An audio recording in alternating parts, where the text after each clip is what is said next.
Is it an EQ, compressor, or an expander? How exactly does it differ from a normal EQ, and how should I be using it? In this video, we'll walk through the new ntrack Dynamic EQ plugin and answer the most common questions, so you can start harnessing the power of the Dynamic EQ on your next track and elevate your productions to the next level. You can access Dynamic EQ in the latest version of ntrack Studio on iOS, Android, Windows, and Mac. Simply update the app in App Store or Google Play, or download to the latest desktop version from ntrack.com. In this video, we'll be using ntrack Studio for iOS, and note that while the EQ is available in the standard edition, activating the dynamic features of the EQ require the extended or suite editions of ntrack Studio. The easiest way to get to the EQ is to open the mixer and click on EQ. The latest ntrack update also adds the ability to use EQ as a plugin. Tap Add Effects, then the plus icon, choose ntrack, then Dynamic EQ. Let's dive into it. By default, when you open the Dynamic EQ plugin, there are 3 bands. To adjust the frequency response, simply click and drag a band up and down to affect the gain, and left or right to adjust the frequency range that it occupies. Each band can have one of 5 shapes. Band 1 defaults to a low shelf shape, which allows you to cut or boost all frequencies below the specified frequency. This can also be referred to as the cutoff frequency. Here's an example of what that sounds like.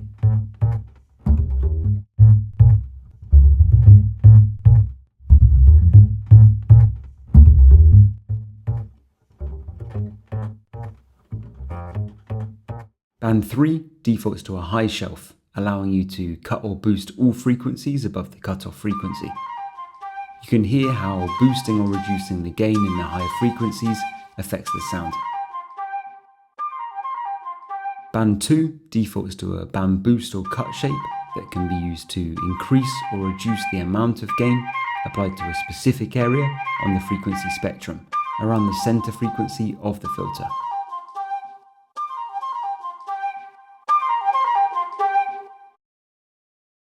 You'll see that we can adjust the slope of a band in the menu that appears when tapping on a band controller. Adjusting the slope, sometimes called Q or quality factor, changes how aggressively frequencies are reduced by the curve once the cutoff frequency is passed. Setting the slope value helps us to change how selectively an EQ can cut or boost some frequencies without affecting others. You'll see that a larger slope value results in a finer curve, and a smaller value widens the curve. To change the shape of a band, tap on a band controller to open the menu box and click on the current shape button. A menu with all the available shapes will appear. You'll see that high and low pass shapes can also be selected, which are named for the frequencies they leave untouched rather than the frequency range they cut. In the final row, you can also tap Order. The slope of a band is affected by the order of the filter. By default, the order value in ntrack is set at 2, a 2-pole filter. A single pole filter has a slope of 6 decibels per octave, so a 2-pole filter has a slope of 12 decibels per octave. If 4 is selected from the menu, a 4-pole filter, then the slope amount is doubled to 24 decibels per octave. And if this is starting to feel too technical, just know that decibels per octave is a way of measuring the sharpness by which a filter changes shape around the cutoff frequency. We can use lower order shapes to create gentle, transparent roll-offs, and sharper cutoffs like order 4, 24 decibels per octave, for more aggressive filtering at exact frequencies. Double tap a band controller to disable it. All bands can be reactivated by double tapping again. We can continue to draw and modify shapes and EQ parameters even when a band is disabled. On mobile, we can also use the on-off icon on the band settings panel to enable and disable a band. We can add or delete bands to the EQ. Tap the icon to add a new band. To remove a band, tap the trash icon in the band menu box. On ntrack Studio for desktop, click the trash icon to the right of the band shape button.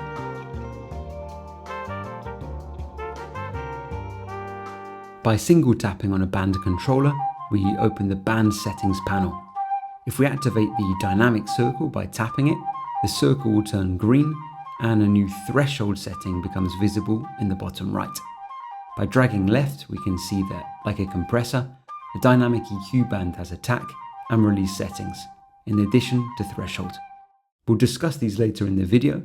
For now though, we'll return to our original view by dragging right. We can see a decibel value displayed underneath the green, now active dynamic circle. This is our dynamic gain value. Gain is measured in decibels, dB, and boosts or cuts the signal of a selected EQ band. Negative gain values mean a reduction in amplitude of the signal inside the band's frequencies, while positive dB values mean frequencies have been boosted.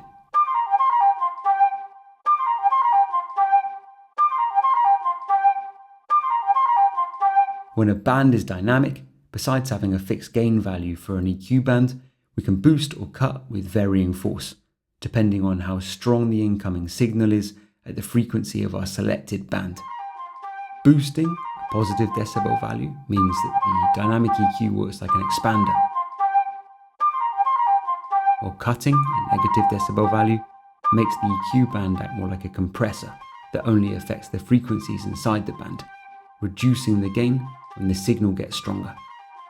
It's worth noting that when the dynamic button is active, the arrows that control the dynamic gain are visible only on the currently selected band. So, if you have created more than one dynamic EQ band, you'll see just one dynamic gain arrow at a time. The dynamic threshold level is the amplitude value in decibels above which dynamic equalization changes will kick in and affects how sensitive the selected band is to the dynamic.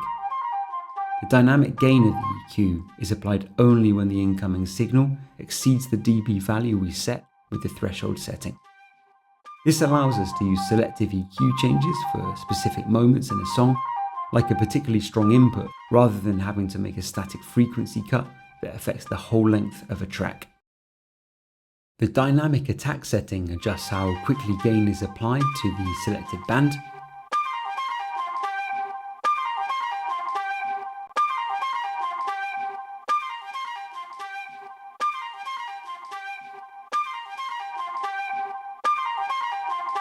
The dynamic release knob adjusts the speed at which the selected band returns to normal after the level of the input signal level decreases.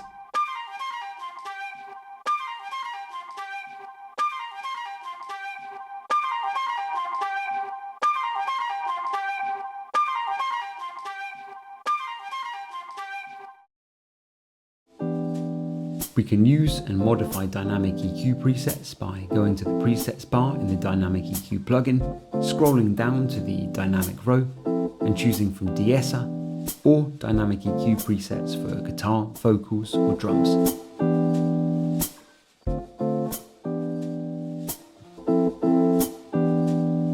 The de-esser preset is particularly useful on vocal tracks to reduce strong S vocal sounds.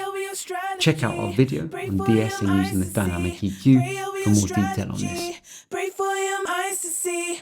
Pray over your strategy. Pray for your eyes to see. We can also use effect automation features added in ntrack Studio 9.1.5 and more filters in the dynamic EQ plugin to create interesting effects. We'll enable the record envelopes icon visible in the dynamic EQ plugin, play our track, and adjust the cutoff frequency of the low shelf filter as the track plays back. Once complete, we can see the low shelf filter movement automation has been captured, plays back automatically, and gives the effect that the piece is opening up. Only the plugin version of the EQ is automatable. The channel EQ currently can't be automated. We also have a specific video for the new automation features, which we'd recommend that you check out. Link is in the top right of this video. Let us know how you're getting on with Dynamic EQ and ntrack Studio, and if you've got any questions or comments. As ever, please smash the like button, ding that notification bell so you know when the next video is out, and if you haven't already, please subscribe so we can keep the channel growing. Until the next one, have fun making music with ntrack. Cheers.